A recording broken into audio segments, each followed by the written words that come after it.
Hello, everyone, and welcome to Living by the Law, the podcast discussing fictional worlds and how wondrous and ridiculous they are. My name is Matt, and I'm joined by my co-hosts, Jude and Guy. Living by the Law is not currently sponsored. If you'd wish to sponsor us, build a mech suit in your backyard. Take your mech suit out for a spin to the DMV to get it registered. Write your sponsor offer on the registration form and then throw it in the bin. We will hear you.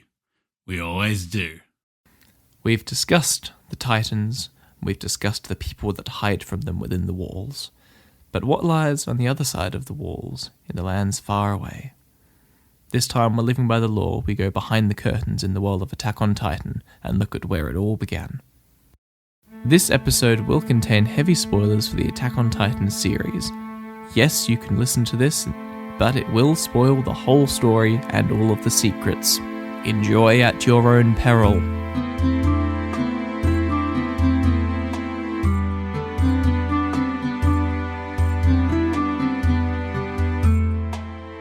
you ever feel like you want a catchphrase? I want to give myself a catchphrase, want to give myself a nickname, but it's like one of those things. I feel like the best, like in like fiction, in like fantasy, the catchphrase just comes at the right moment. It's like you don't want to see when I'm angry, kind of the Hulk, right? That's the thing, Cap. I'm always angry. Mm-hmm. I feel like, but in real life, you always think of those way after it, days later in the shower later, right? Yeah. I think I unfortunately fall into the category where I do have, like, you wouldn't call it a catchphrase because I'm not like a cartoon character, but I feel like I have phrases that, yeah, we look at my wardrobe. I'm sure I'm not a cartoon character. It's the same white shirt over and over again. Yeah. This is the most colourful thing I've ever seen you wear. You've seen me wear this exact shirt? I know, it's nice. It's a nice shirt. It's the most colourful thing he's ever seen you wear. Yeah. That's a fair point. No, I feel like, I feel like I try to think there is one, because there's a couple of things that I've been called out for saying a lot. Same. So my friend, after my friend in New Zealand called me out for it, after he called me out for it, I can never speak again. It's horrible. It's horrible. I say, you know what I mean a lot. You do. Or did you know that? Yeah. I say those a ton. Yeah. You know what I mean more than the other one, but like that's basically my catchphrase. Yeah, I'd agree with that. I think it's say it because insecurity, just trying to be like, am I crazy? You know what I mean? And like, or am I not? You know what I mean? Fuck! I literally the natural dismount. That was not. I did not mean to do that. So I think that it's important to distinguish there between catchphrases and things you say that annoy people, because there's a fine line, and there's not actually that much of a difference. But I think it's very funny that like we constantly draw that line. It's not about annoying. It's about what do you say a lot of the time. Yeah. It's not, my mate didn't call it out because he says it's annoying. He called it out because he says I said it a lot. Which, what is a catchphrase other than something you say a lot? Yeah. I do have a couple of those, but I kind of rotate through them. My more what I do rather than try and make a catchphrase is I try and inject phrases or words into a social group just by brute force. I see a meme and I'm like, it has potential. It has potential. I can make it happen. And there's a variety of examples of this. I think the most recent being 500 cigarettes, which I showed to the boys during an afternoon. And since it's ever since there's 100 or a 5, alternatively, you get the little 500 cigarettes. 500 That's the same with my group, but it's 7. And said that has to be said like that. There's a long. I'm not going to go into it because it's an embarrassing story about one of my friends, but it's a long story. But it's just every time the 7 comes up, we'll just be like 7, and we'll spell it in the group chat S big V's in the like you do like uppercase lowercase. Yeah. Well, do you know? Have you figured out what the I phrase can't remember what it was. I've definitely had things called out in the past that I say too much. I think that it's interesting because, like, I don't know necessarily I could identify phrases you do, but I know, like, specifically there's noises you make that I identify, I know really well. Like, one of them is, like, when you're a little bit, like, trying to explain something and you're a little frustrated, you'll go, yes, you know, yes, he's done it so often. That one. You know what, listeners, you listen to us a lot. You probably for hours of if you listen to any more than one of these episodes. Put it down below if you've noticed anything that we say in the comment section. Anything we say, or chuck it in the Discord. We're looking for terrible shirt ideas. I still want to put Simps at the base of the fuel system on a shirt. Yeah. And the other one that was on the recent episode, not all heroes wear capes, some wear lab coats. It's pretty good. That is pretty good. Yeah. That's pretty good. That's just wholesome. Yeah. There's lots of good ones. Speaking of not wholesome worlds, Just a 180. I'm dragging you back to Attack on Titan, boys. Woo! I'm throwing myself up there with the mobility. Scooters? No, there's something. I know it's been a long time since we recorded the last two episodes on Attack on Titan, but I think it stands for OBS. That's what it is. Open broadcasting software. Yeah. Just as they I think I'm out, they pull me back in, just like in the Scout. So, as you remember from last time, we have the walled civilization of these people. We have the desperate last stand of humanity. We have the man-eating titans bashing on the walls. We had these scary, unidentified, colossal and armored titans breaching the walls. We had the brave scout regiment, the garrison regiment, and the arsehole military police making the military trying to fight back against these titans. And we had the harness shooting guns, ODM gear, the omnidirectional gear. That's the one. Yep. Which makes perfect scientific engineering sense and is not a load of bullshit at all. If you ratchet the fans, it's theoretically possible, except for the fact that the wind coming out the side would be immense. But like, you do see like big psh coming out the side of them. No, I mean like amounts of air that like if you put your hand in front of it, it would blast your hand off. Yeah. You have to consider the amount of force being exerted on you. They're like throwing human beings around. That's crazy. Yep. That's pretty crazy. But don't worry about it. It's fine. Name a more iconic duo. We've heard all about those wholesome guys and their great army and how they're protecting the world against the Titans and how the good guys. And the Titans are great and they're not horrible at all. And there's a couple of spooky ones who do weird stuff, but otherwise they're just they're all just defending it. Name more iconic duo other than the Colossal Titan and the Armored Titan. You know what I mean? That's true. My boys. So this will have been said in the episode description that you will have just heard, episode intro, whatever we fucking call it. But I just want to restate that from here on out is a very cool bit of lore and a very interesting world building, which is what we're all about here on this podcast. That's why it's an episode. But also, it is some pretty heavy spoilers for the context of the show. Juicy spoilers. Juicy spoilers. Not necessarily more juicy than other episodes that we do, but I just want to very much flag that while I was able to do the previous episodes without avoiding spoilers pretty well, this is just blatant spoilers. What out of hold on. Out of a green light, yellow triangle, red stop sign, spoiler warning level, we've had a little bit of like maybe a couple yellows with some things in the last episode, but mostly green. Yeah. We're heading into red stop. This is red. Yeah, 100%. Gloves are off. Having said that, when I watched the back half of this season, because basically it was one of those things where season 1 came out and then like 4 years later season 2 came out and then 3 years later season 3, etc. It took ages to be released as an anime. And even longer because I watched dub rather than sub. So this has been like an anime over like 10 years to do 4 seasons, you know?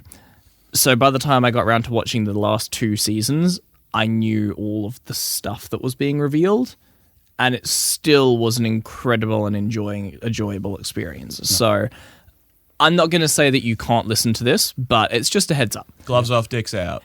And I was just like, I've heard some spoiler like lines, you know, spoiler warning, you know, Snape kills Dumbledore, etc., that sort of thing. Yeah, but like about this, but I haven't heard. I don't know what the fuck it means because this one particularly is a very elusive line. Same, exactly. So I'm going to send you guys a quote.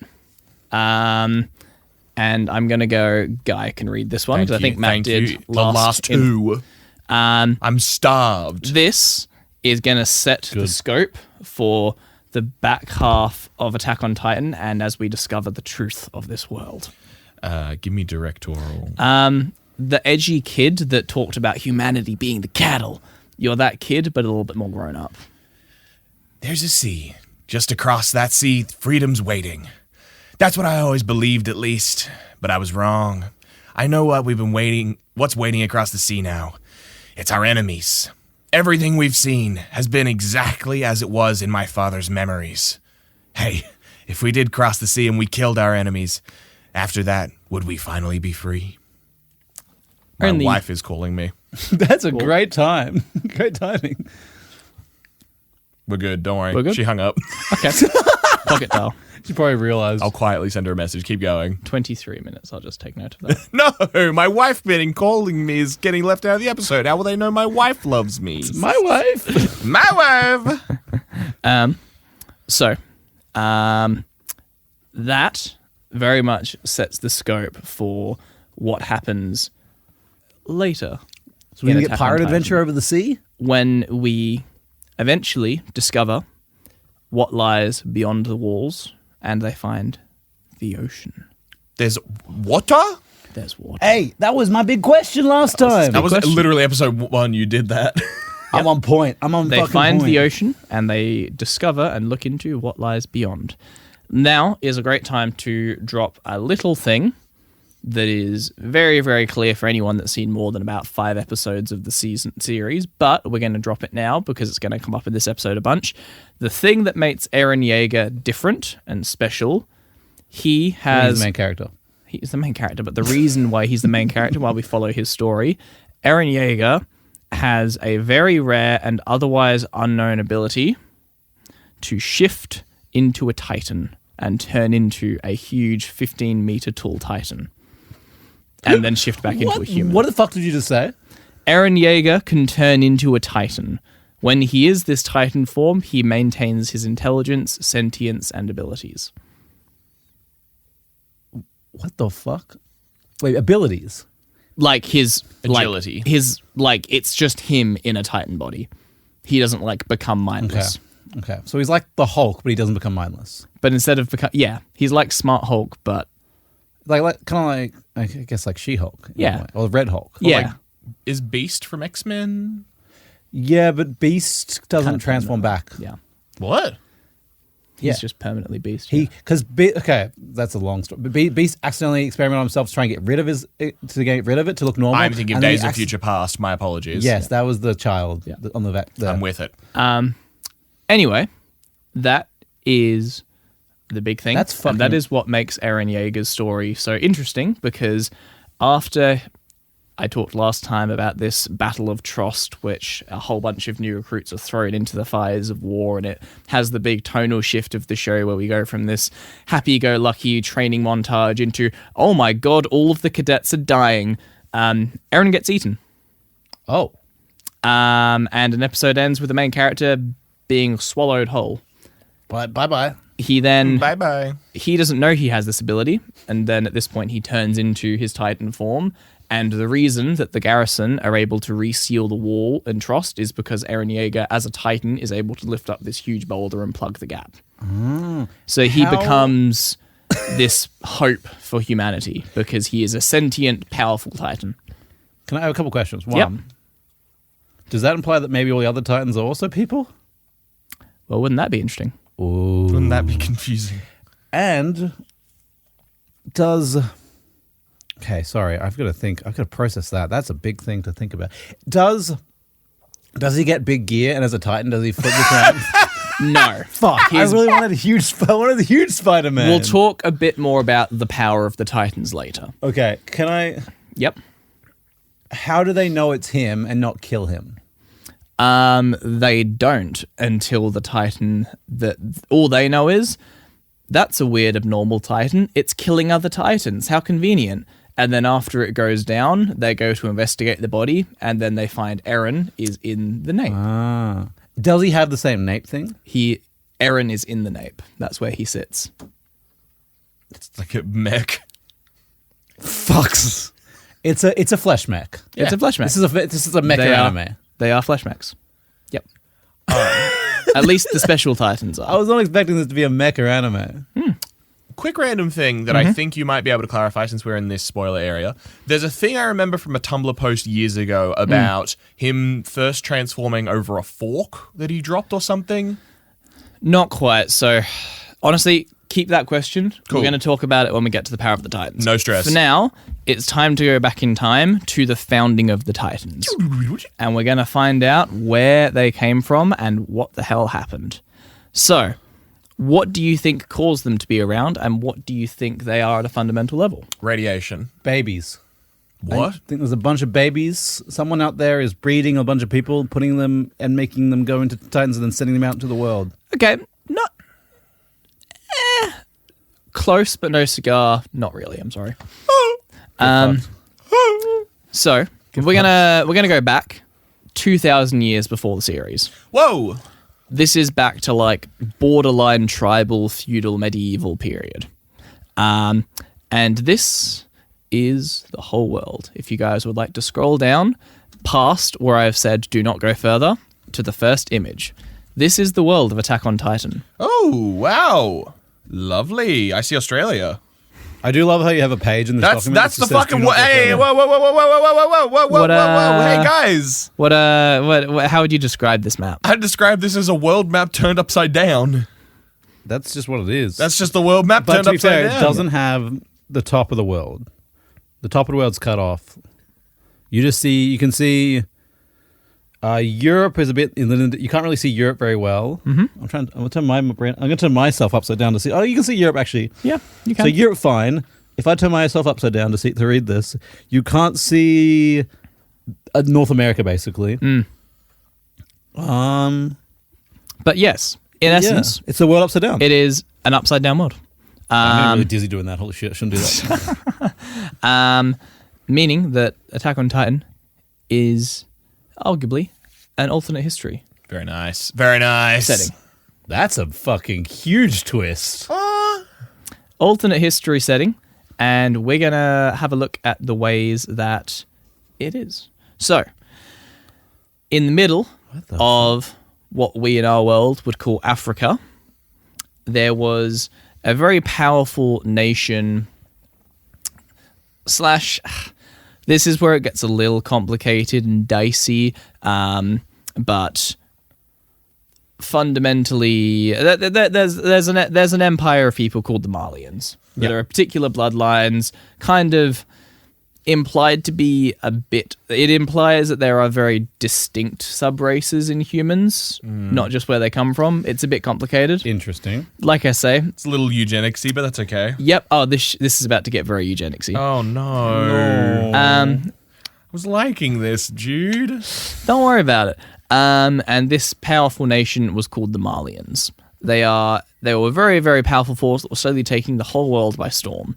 But amongst this area of Africa, there were other tribes who were often fighting the Malians and trying to get their own bit of land. One of these tribes was a group called the Eldians. The Eldians are a brutal group of people under the rulership of a king named... Sorry. Why? Why would you throw keys? I had to get rid of them. Just put them on the ground. Why? That's what I mean. There was like 20 other options. Sorry. I should wait for you to do sense too. The Eldians are brutal group. Wow, let's start again. The Eldians are a brutal group of people under the rulership of a man named Fritz. On one particular occasion, this is still about 2,000 years before the series starts, the Eldians attacked a village and took its inhabitants as slaves. One resident of this village is a young girl named Ymir. Okay. The Eldians killed many in the village, and the rest of the survivors that they took as slaves, they cut the tongues out of. Oh, that's fucked. So with Ymir's family dead and her life now owned by the Eldians, she has a bit of a troubled time. This is not fun. I mean, it wasn't fun before, but this is less fun. One night, Ymir opened the gate to a pen, allowing some pigs to escape. In the morning, Fritz questioned the slaves on the culprit, and they all pointed at Ymir, who was released into the woods to be hunted down for sport. Oh.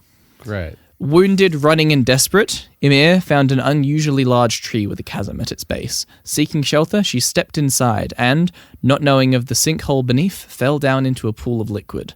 There, something mysterious happened. Ooh. There are many different theories as to what happened here. The most feasible, maybe, is that she bonded with a mysterious spine-like creature that we only get heard referred to as the source of all living matter. Ooh. What? And it turned her into the first Titan. The source of all living matter.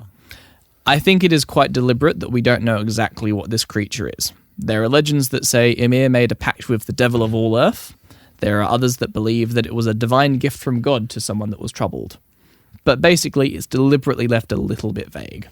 And I kind of like that. We don't need to know the magical source. We just need to know the rules that apply from there onwards, in my opinion. Yeah, no, that's fair. It is interesting because have you ever heard of the Nephilim?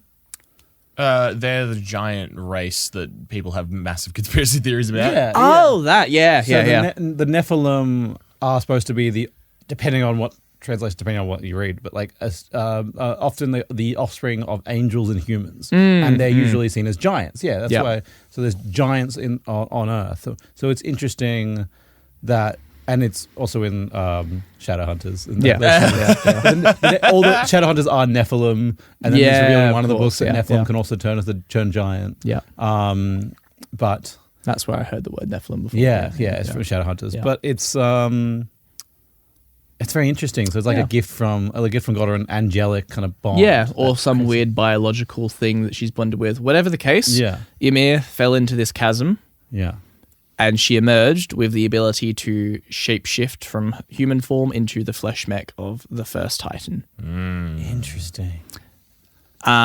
Whatever it was, once she'd gained this truly unique power, greater than any... This original Titan was better than any Titan we will see throughout the rest of the series. It's the original one, has Even all better the power. Than Aaron's? Yep. Aaron sucks. A confused child, though, not sure what else to do, and now effectively immortal, kind of, not really, but kind of, she returned to Fritz. Especially if they don't know where to cut her. Yep. And they don't have the special weaponry. She returned to Fritz. He then, when they're human, they can get killed. Yeah, that's fair. But wouldn't she stay in this Titan? No, well... She goes back and forth. She goes back and forth, yeah. How long can you hold this form? We'll get to that later. Okay, sorry. But also a lot of the rules that maybe apply to later ones don't necessarily apply to the original. But we'll get to that. She one thing that is... to the rules. She's goated. One thing I will say, just for interest's sake, when you have the power of the Titan, you do have, like the Titans themselves, certain regenerative abilities. But you can still just get killed. Yeah. There's shit that you just can't regenerate from, you know. It's not like Wolverine level regenerate from a single cell, you know. Please tell me she kills the slavers. No. When she returns to Fritz, not sure what else to do, and returning to all that she knew, he raised her up and made her effectively this worshipped figure in his tribe, and then used her as an unstoppable weapon to overthrow large swathes of the Malian lands and other tribes of people alike. What the fuck? I thought she was sick. Not going to become a fucking weapon of the slavers. She also used her power for incredible good, cultivating fields with regeneration, using her size and strength to build, and using unique Titan powers we'll get to later to physically build things from nothing. She was kind of a god to her people. But she was, at the end of the day, a child who saw Fritz as her lord. And he rewarded her. He gave her the opportunity to become his concubine. Fritz is a lovely guy. This is miserable. And oh yeah, I don't know. And together they had 3 children with names that you may say sound familiar. 3 daughters are named Maria, Rose, and Sina. Yeah. The walls. It was speculated that during this time, Ymir grew to genuinely love and care for Fritz despite his behavior and attitude towards her in what can only be described as a very sick case of Stockholm Syndrome. Yeah. Who wrote this? Are they okay? No, actually, no. The writer is kind of fucked up. Can they go get help, please? Stop. Just stop. Like, it's good work, I guess. But like, holy shit, get help. Yep, it's okay. It gets better. I feel that smile you're giving me that other people can't see is implying that it's really going to get worse. It gets a little bit worse. Ymir's suffering was very sadly far from over. Fuck.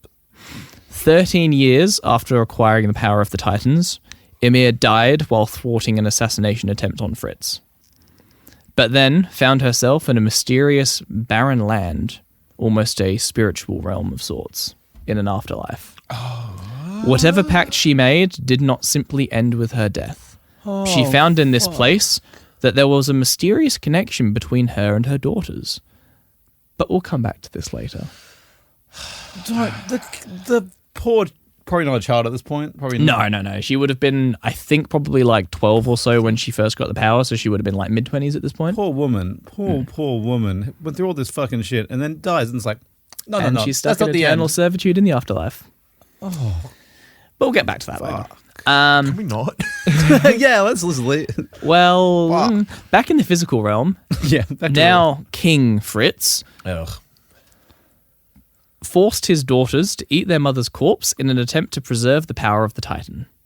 What the fuck? After finding that the Titan power was able to be passed down in this way, he commanded his daughters to go on and continuously reproduce, have as many children as they could, and to once they died, have their children eat their spines upon their deaths and perpetuate this ritual from child to child so that Ymir's blood would not die out and Eldia could rule forever with its Titans. 2 things. Yep. 1, that's fucking horrible. Sucks. Yep. I have 3 things actually. 2, why would you want to spread this everywhere? Because the whole point of like Targaryens is you want to keep that bloodline really tight because like people who hold dragons are the people who control the world. So wouldn't you want like a couple people, like the people you like, right? Your family have it, but like why would you spread that wide? Oh, you'll find out. Oh, okay. It's probably horrible, isn't it? It's not. We'll get to it. Okay. We get there when we get there. Also, Yep. did the 3 girls eat the whole mum? That's a wait. Her human corpse or her big corpse? Her human corpse. Okay. 1, that's probably. I think that's worse than We've eating the restarted the list. I think that's more. I'm not. These lists are getting worse. Okay, I'm like 1-1. Like I'm going. I think it's worse to eat the because you have to look at your. Yeah, I think that's worse than the big thing because I think you can see it as not human. That's worse. I was thinking that's a lot to eat, but yeah, that's probably not that much to eat. I have one thing. Still a lot. Yep. Ew. How much do they have to that's eat? Did they have to eat the whole thing? They probably made Well, it. we don't- They probably made them. Or one bite? Through the perpetuating of the powers down bloodlines, we discover that the important part that's needed to be consumed to pass on the power of the Titan is their spinal fluid. But we don't know how much of that they knew at the time. So they just ate the whole things to make sure. Who knows, man? Oh, God. Hey, it's a fucked up concept, but they don't go into detail about the fucked up Yeah, but if you had a parts. finger, it wouldn't give you spinal fluid. No. Oh, God. Anyway, This is why the Titans all eat people. Oh, God. after a couple of generations, there were 9 uniquely powerful Titans that emerged before the gene stopped mutating. These will be known as the 9 Titans, and they are, in actual fact, the 3rd type of Titan. There is not special... There's pure Titans, abnormal Titans, and the 9 Titans. Ah, okay. Interesting. We will get to them. So you lied to us. So But Bone, in essence- Bone and Big Titan are both okay. 2 of the 9, yes. But in essence, so we'll get to a bit more of them later. That's going to be the back half of this whole series, talking about the 9 Titans and the power of the Titans more. In essence, they are people with the ability to shift into and back from the form of a Titan at will, like Eren. While in this Titan form, they are able to maintain complete control over themselves and display intelligence, control, even unique powers very different to a pure Titan. However, all of the breeding that came from the descendants of Ymir left a lot of people who could eventually trace their bloodline back to her, but did not hold one of the 9 Titans, as there was only 9 unique Titans. Yes. These people were, however, able to take on a Titan shape at the beckoning of the founding Titan, one of the 9. So the 9 goes, you turn to a Titan and they turn. The founding Titan, when targeting a descendant of Ymir, considered from here on out as a subject of Ymir, could be forcefully turned into a pure Titan. The ones that we see wandering around the island, yes, they were all people once. But they're now irreversibly changed into these mindless drones, basically. Can any of the 9 turn any one? Only the founding Titan can. So there are like subjects they have. Is one called the founding Titan? Sorry. Yes, One of the 9 is called okay, the founding. sorry, Yeah, I yeah, missed yeah, that. yeah. Sorry, that's Yeah, power. one of the 9 is the founding Titan. I see. Thus why they can control everyone. Interesting. Is this one of the daughters? Presumably one of the daughters would have had the founding Titan's power, I see. but when it eventually passes on to her children, so it would have just because originally there was 1 Titan, then 3, and then 3 became 9, and then at 9 that's when it stopped mutating, if you will. And they found that people were just getting the same power rather than more unique powers coming out of it. Holy fuck. Yeah. So do they lose their minds? Yep, they become completely mindless once they become a pure Titan. So it's not like you cease to exist. It's not a flesh But mech. the 9 keep there. The 9 stay the same. So they're not like babies that they've told to transform. No. It is like an adult, fully brain. I mean, you could make a baby turn into one, but typically the not. reason they're mindless isn't because they Exactly, were babies. yeah, It's because it's people the that power. have been turned into this pure They Titan lose their form. mind. Yeah. Interesting. While I want to talk about the 9 a bit more later, we're going to need to touch on the Founding Titan here. Yes. So the Founding Titan has the ability that is referred to as screaming, though it doesn't necessarily have to be a scream. Usually it's shown as the Titan letting forth this massive bellowing scream, and it can cause many different things to happen that affect the descendants of Ymir.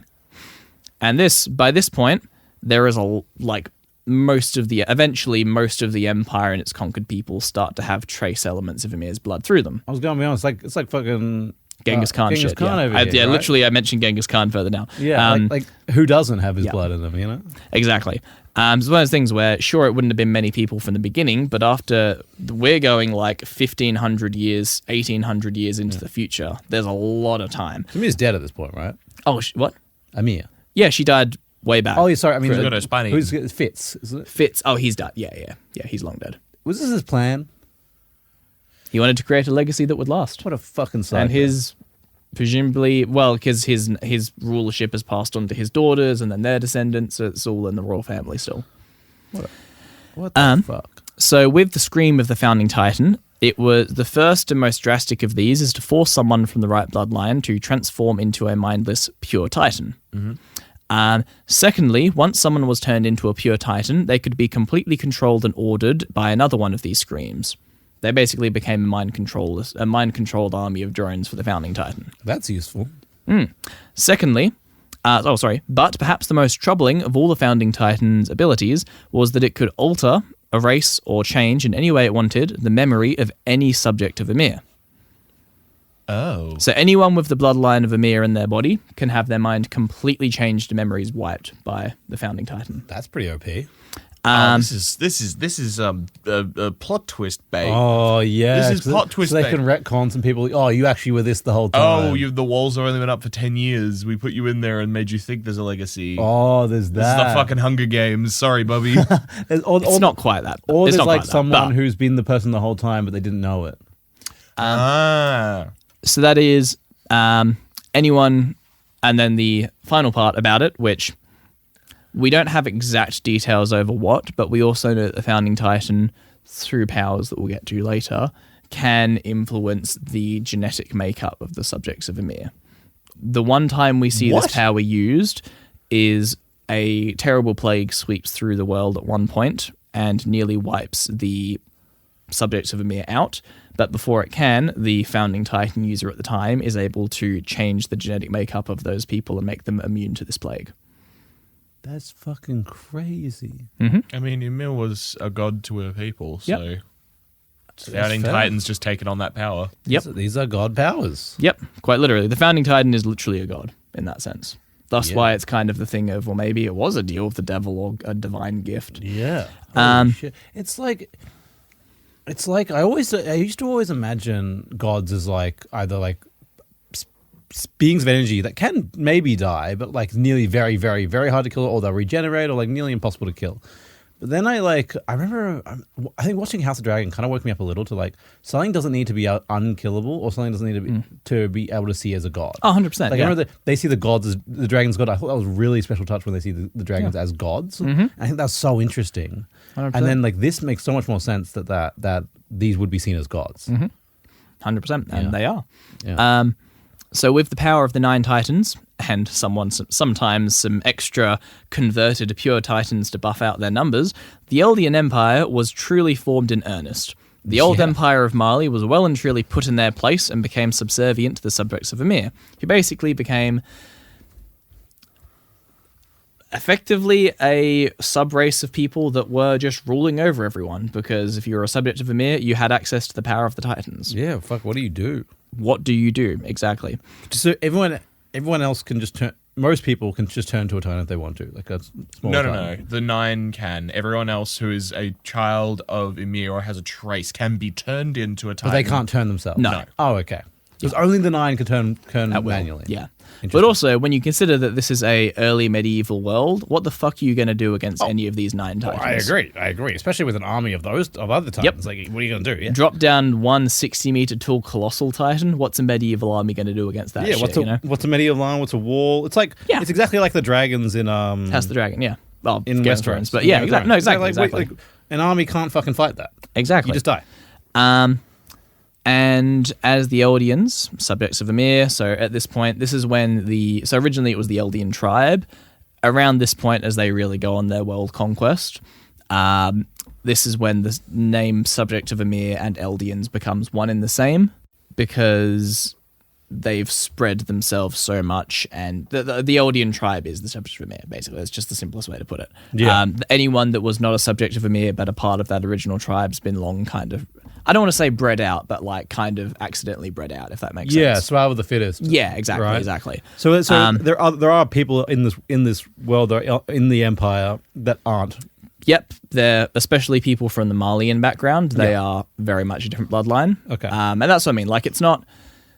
They don't get too like dicey with races and stuff in it, but it's more about the bloodlines, because there is a fundamental difference between an Eldian background and the Malian. There is eugenics. Yeah, there is. Yeah. So Like I okay, said. let's put some, because the world is upside down. We can tell where things are, right? There's Eldia is Madagascar, right? We'll get to that. You know what? Is this just different? stop. We'll get to that. Oh, Just stop, because you're going to make it more confusing for yourself. okay. Respectfully. I'm just. When is this? Like, when is this? If you would like to scroll down, however, Okay. to one page, you can see the child Ymir being bonded with this representation of we whatever actually this get to creature see it. is. Oh, that's gross. Yep. Oh, Um, there's actually oh my god, I love watching videos about like prehistoric things and like creatures that have died, that are extinct, right? Like, yeah. And there's actually a creature that would back in ancient times that looked really close to that. Yeah, It's kind of yeah. funny. No, it is meant to be a kind of prehistoric looking creature. Yeah. It is, yeah, so like I was saying earlier, you made the connection yourself, as the Eldians took over more and more places, that very important Titan viable DNA spread further and further. It is implied that the subjects of Ymir very much went full Genghis Khan in their conquests, and they've got like nearly 2,000 years to keep perpetuating their bloodline, meaning there's more people that A, can be forcefully turned into Titans for the rest of their life, B, can have their mind controlled by the founding Titan, and C, can have their memory altered by the founding Titan. And D, can become a standing army for the founding Titan if they need it. Very hard to raise up in those circumstances. Was there any big changes in technology in this time? It hits a little bit of stagnation, because, you know. Yeah. You got Titans. So after all this time, you can imagine the world as being near Renaissance development, kind of late medieval, if you like. But we have a world ruled by an absolute monarchy in the founding Titans family. After all of these years of development, this is nearly 2,000 years of development from Ymir to where we are right now talking. The nine Titans have split off to effectively create their own great houses that sit underneath the founding Titan. If the founding Titan is the ruler, then another Titan is representative of another great house. Very Game of Thrones in that like. That makes sense. And because why wouldn't they, once they've conquered the whole world, they take to constantly squabbling and infighting with each other. But there's a really weird epic part of history here where the world's ruled by this like absolute monarchy and the great houses, and very much like we've got simps in the feudal system, baby. That's very much the world. But when the houses have big arguments with each other, rather than it being a weird court backstabbing and bloodshed and fighting, usually what'll happen is that great house's Titan will take on that other great house's Titan in a big duke it out. Champions. And then they'll settle their debates that So way. it's exactly like Godzilla. They're like, let them fight. Literally. Which, I don't know, I think's kind of sick. Instead of having all this shitty fucking drama, background plot things, Ned Stark should have turned into his Titan form and taken on Tywin Lannister's god form. You know, that would have been sick. I feel like it's one of those things where it's like, send out your greatest warrior. And Yeah. it's like, we'll have a tournament. We'll decide. It's like, no. We know who the fucking guy is. It's the one who can turn into a giant. Yep. It's like in Troy, if you've seen that movie where Achilles fights everyone. Like, let's not let blood shed on this field. Your best fighter, my fighter, I'll go home if you win. You let me conquer you if you lose. Yep. Like, it's like... Oh, I agree, yes. Yep. Yeah. So they conquer the whole world. The map that I showed you before, ignore the fact that it says Mali, because this is like the old Mali Empire and future stuff. Yeah. All of the coloured in parts are at one point part of the Eldian Empire. I see. So these great houses are all over the world. They just begin taking over swathes of land themselves. How do you communicate with medieval technology over the whole world? That'll take a long time. Yeah, that's how medieval people did it. Yeah, but they they couldn't control that much area. They usually had that's why there was kingdoms much smaller. Yeah. They do have a way of getting some communication, which we'll get to a bit later. I guess the British Empire was pretty worldwide, and they had kind of medieval. That's way after medieval. I would go more Rome. I guess Rome was pretty big. Yeah. Roman Empire was but never, not that big. I guess when you have giant. Okay, but even then, it splintered off. Anyway, one question I really do have about the powers. Sorry, this needs to be answered. Yep. If I have a child, I am the person. If I have a child, do they can do the same thing I can, or do I have to die for them to be able to do it?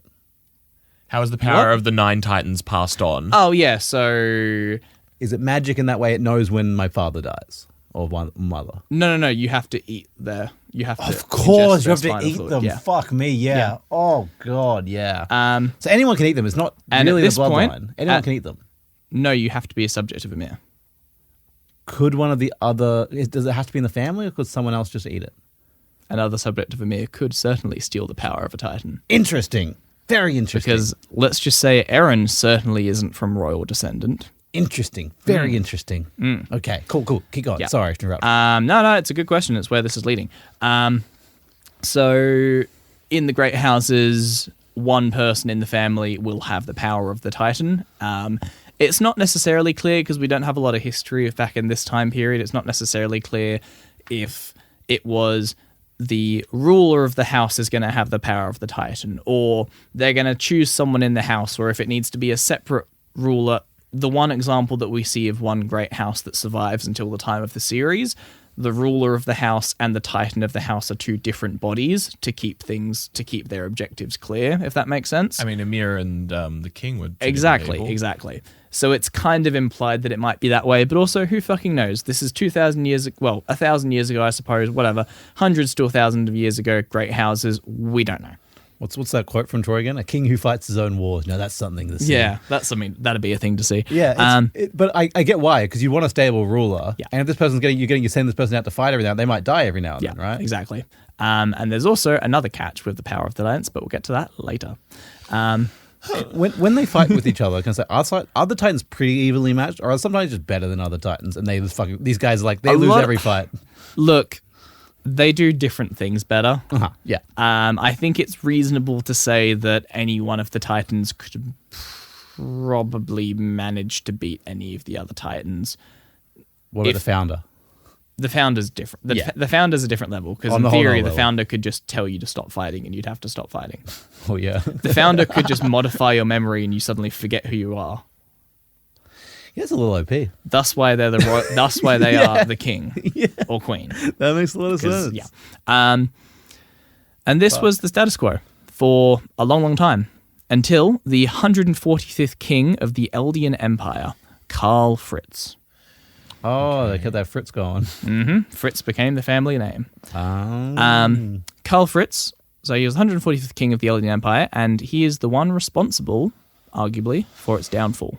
What he did, he decided that he was sick of seeing what was just turning into squabbling, arguing, infighting, and he also, as you would probably be right to say yourself, he kind of thought that the Eldian Empire was pretty fucked up and that they were monsters. Yeah. So what he did was he took a bunch of his people, a bunch of the subjects of Emir, supposedly as many as he could bring, went off the mainland to an island and settled 3 big walls and took all of these people with him and effectively, being the founding titan himself at this point, used the power of the founding titan to craft these 3 big walls, and then set himself up in there as the ruler. Damn, they still remember the names of the daughters. It's pretty good memory. I'll get into their memory later. There's a good reason for that. Yeah, of course, they have a reason for everything in this fucking thing. Good. They settle in these walls. All of the subjects of Ymir have their minds wiped to believe that this is the last stand of humanity and that the Titans wiped out the rest of the world. And then Karl Fritz changed his family name to Rice, depending on your pronunciation. And the Fritz legacy was forgotten on this little island. The rest of the world, well, the king has left with some of his people and... Oh, that's right. Sorry, no, there's another sentence I need to put in there. This part of the script I fucked up a bit, but that's right. When leaving, Karl Fritz made it very publicly known that he would be creating these walls out of thousands upon thousands of 50-meter high titans covered in hardened material. Should anyone disturb his peace, he would unleash the wall titans, and with the guidance of the founding titan, they would create a rumbling that would walk across the world and flatten every other civilization. What the fuck? What the fuck? Yep. There's guys in these walls. They're in the walls! They're in the fucking walls! Walls are titans. What's next? My soup's titans? The water's titans? If the people are titans and the walls are titans, what else are titans? If everybody's a titan, no one's a titan. So these walls, they've got titans in them. Nobody tells you, but the king has left with some of his people and is now holding a gun to the rest of the world's head, saying, "If you come and fuck with my peace, I'm going to destroy the world." So did he Meanwhile, all these other super powerful houses with the other 8 of the 9 titans are left with no king and no founding titan to keep them in check. What could possibly go wrong? It'll be fine, right? Yeah. So this leads us into the Great Titan Wars. However bad this is probably going to be, sick name. Yep. The Great Titan War. The Great Titan War. And this, if you want to scroll down, there is a very cool image of the Wall Titans, more of a historical rendition of the Wall Titans taking their position and the walls forming around them. So that's how. Okay, that makes a lot more sense. I thought they lay down on top of each other. No. They're standing there. Hey, you lay down, then you lay down, then you lay down. I was honestly imagining the throne from Gravity Falls, but that's all right. They look a lot more sophisticated than the Titans we've seen. They don't look like that in reality. That's, like I say, that's a historical rendition. I see. So maybe they did just lie down on top of each other. No, they are, when we see them come out of the walls, they are, well, when we Hand in see hand. them revealed, they are like standing there like... Oh, interesting. But we didn't see that on the most outer wall when they cracked it open. They cracked open a gate. Oh, they never cracked open the wall. Why the fuck would they put gates on this fucking thing if he wanted to stay inside? Because he wants his people to be able to go outside the walls briefly. Bad choice. Well, there wasn't meant to be Titans running around outside the walls. Oh. Because the Great fucking Titan War happened. Hey, you're missing a spot. He's trying to get to it. When Karl Fritz inherited the founding Titan and abandoned his duties of balancing the continent's powers, it led to this great war between all of the other 8 Titans. So the king had fled, and the great houses went into war in the big resulting power vacuum, and some took on to the side of the currently subjugated Malians and the remainder of the Malian Empire that was taken over. And in this, by the end of it, Mali was able to seize control over 7 of the 9 Titans during this war, with only the founding and attack Titans escaping their grasp. We'll get to them a bit later. Damn, we have 7 out of against 1. That's pretty. You fucking won that war.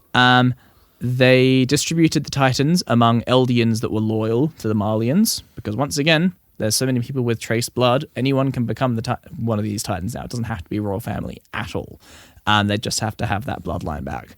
And the Malians started a elite group known as the Warriors, who were Malians but Eldians. Malians by right, Eldians by blood, and they were given the power of the Titans, and they would serve Mali as their warriors. But it all comes back to a family called the Tiber family, who are one of the 9 great houses, who have possession of one of the 9 called the Warhammer Titan. Warhammer 40k? Warhammer 40k. For the Emperor! Yeah. Jesus Christ. But the thing with the Tiber family, they were a family that was also opposed to the Eldian domination of everything, and they felt great remorse over their history the more they learnt about it. Which is why, Good. when Karl Fritz went to leave, the Tibers are the family that he went to and told about his intentions. And they then went to the Marlians, and they lent their strength and their titans to help out in the beginning of this war. So the Tiber family are the reason that the Marlies were able to get a foothold, and then from there they were able to seize control of other families' titans, and then stamp out the rest of the great houses until there was one great house left, and the Eldians were put back beneath the Marlians. Okay. Wait, we don't want anyone under anyone. Yeah. Yep. So wait, they were like the Malians were under the elders before, Eldians. Yep. and that was like that's bad. That's two people that have different positions, and now they're just doing the ups away. Yep. So they had apartheid. So the Eldians- they had apartheid, and then they went, oh, let's do opposite apartheid Yep. now. What the fuck? You're Yep. so close. You're so close to the. Well, because they had 2,000 years of suffering to make up for and pay. Yeah, because apartheid. Yeah. Opposite way. It makes up. Yeah, exactly. They have to make up for the 2,000 years of Wrong subjugation. do make a right. They Exactly. go do another do that. Fuck me. Exactly. Oh god. In the aftermath of Marley's eventual victory in the Great Titan War, the Tiber family was praised for their support in the early fighting and for the services they were granted positions of high nobility as honorary Marlians, permitted to live on luxurious estates, whereas the remaining Eldian population was segregated into internment zones. The Tiber family would keep their high status in society for the next century, swearing loyalty to Marley. However, the Tiber family would refuse to use their Titan in conflicts with enemy nations and would basically sit out for the rest of Marley's history and just be there as people of high society but not get involved because they don't want to.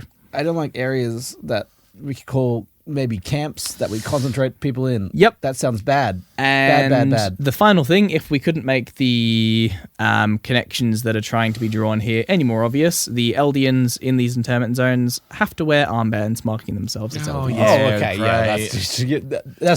That's not. At some point, it's not a metaphor. Like, At some point, sometimes metaphors are subtle. Sometimes they're like, Why did you hit me? Jude just whacked a guy in the face. Why'd you do that? yeah. Also, the other way around. Yep. What were the conditions of the Malian people when the what is it, Eldians. Eldians were on top? They weren't like great, They weren't in but camps. they were not second-class citizens by any stretch of the imagination. Yeah. So I mean, they were second class citizens if they're literally like if they're under them. They weren't in camps. No. So well, yeah. They're still like they weren't equal, which is not great, but they weren't in camps. So we've gone from bad to worse. Yeah. Oh god. Yep. Okay. The Marlians arguably become a much more authoritarian, arguably more fucked up empire in the way that they rule, and where Arguably. as much as the Eldian Empire was fucked up, it was maintained by the founding Titan, keeping things in check and having certain views that were usually, for some reason or another, the bloodline of the founding Titan always managed to have a certain level of pacifism over it. No matter who inherited the founding Titan, there seemed to be something about the founding Titan's power that forced certain restrictions on someone, which we'll get to later. Everything's just lazy. As opposed to when the Marlians came in, they went, sweet, we've got these fucking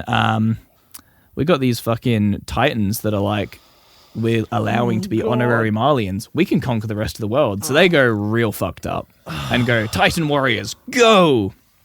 Oh god. Yep. Yeah. Yeah. Can I say one more time? Mm-hmm.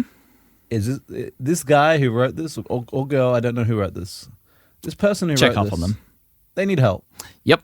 They need a lot of help, and this is not good. These are bad things that are happening. A lot of bad things. Mm-hmm. And they keep getting worse. Mm-hmm. It's a lot of Yep. bad things. They keep getting worse. So after this, Fuck.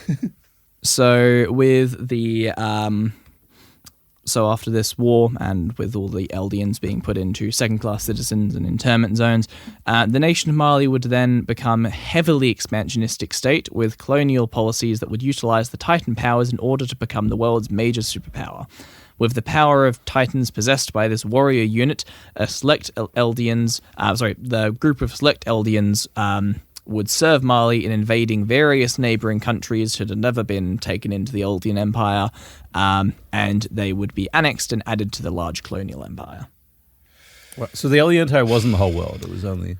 No. Yeah, sorry. I think I fucked that up. I think fine. just Africa was the Eldian Empire with Madagascar. Okay. And then Madagascar is where Karl Fritz has run off to. Then they decided to take over the entire world. Yeah. That's bad. Yep. Mali would later recognize the power of the Titans would not be enough to maintain its position as leader of the world in an age where military power is backed by fuel, and began to turn its attention to the island of Paradis. This is another one of those words that people online just say paradise, which I'm sure is what it's meant to be, but in the anime they definitely say Paradis, so I'm going to call it Paradis Island, which is... It's spelled paradise without the E. Yeah. It's Madagascar, let's be real, but it's Paradis Island, which is supposedly the island of Paradis has huge amounts of fossil fuel underneath it. And so the Malians really want to get there so they can start powering these new engines of war that are being constructed. Because that's right, this colonial age now, where we're up to, this is industrial era.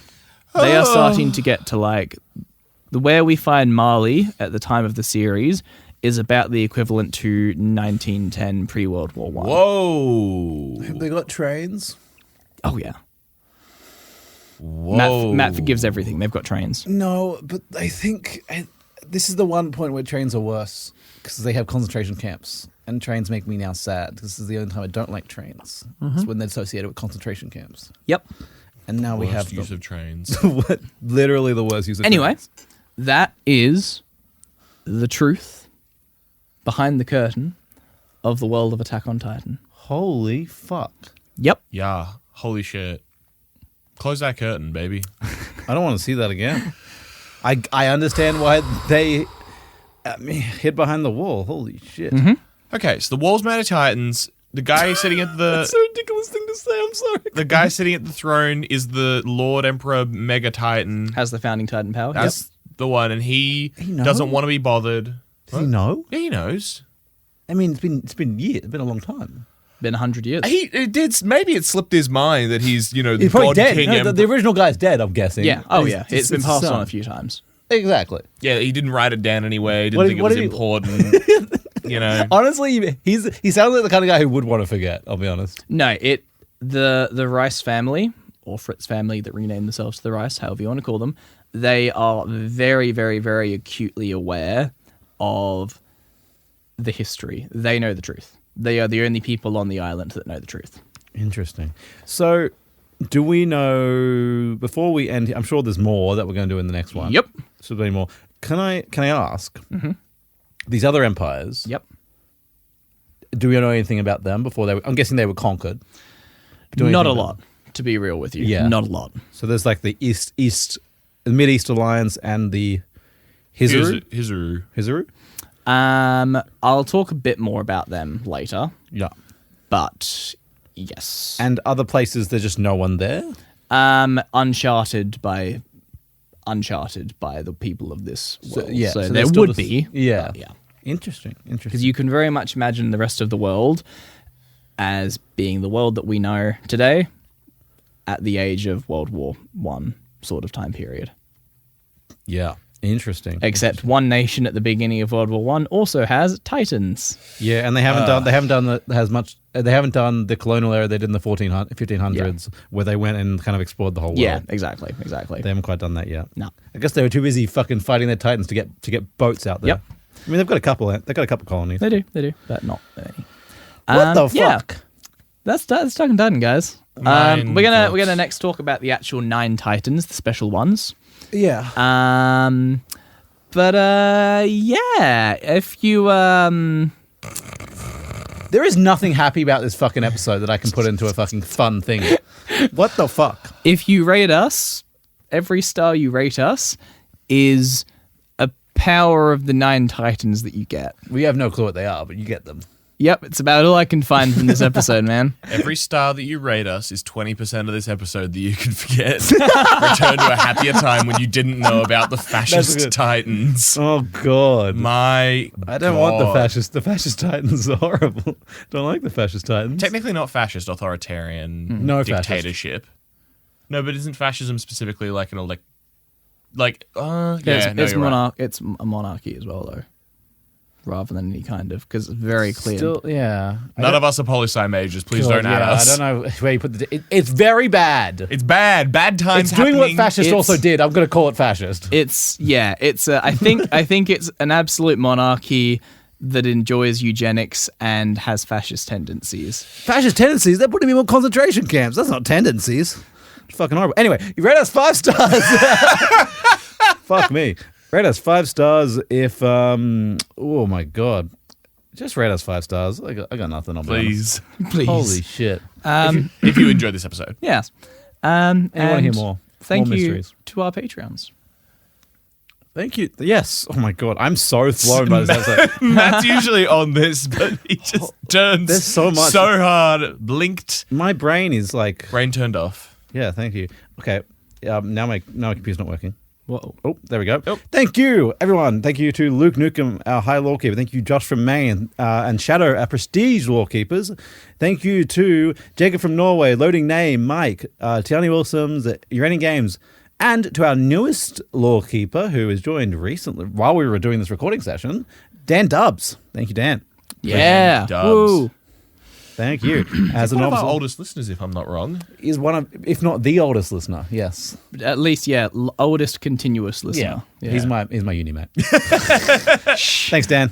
No, you found us online. Thanks, Dan. And Thanks, thank you to Dan. the rest of our podcast listeners. And as always, have a good night. And hopefully you wake up in a world that's not full with titans and bad people in it and a terrible empire. And have a good morning. And remember that the world may be a cruel place, but it is also filled with beauty. And that is the message at the end of Attack on Titan. Goodbye. Good boy. You're gonna have to. boy? Did you You're say gonna have good to boy? prove Good boy. this. Good Good boy. boy. Good boy. Good boy. Good boy. Good boy. Holy shit, what an episode. Me to my Titan. Thank you for listening to Living by the Law. If you enjoyed our podcast, please leave a review, tell your friends, and if you're feeling extra generous, become an official Lawkeeper by joining our Patreon today. Follow us on TikTok, YouTube, Instagram, and Facebook at Living by the Law. All links are in the description, and thank you in advance. We have been, and always will be, living by the law. Thank you for your company, and good night.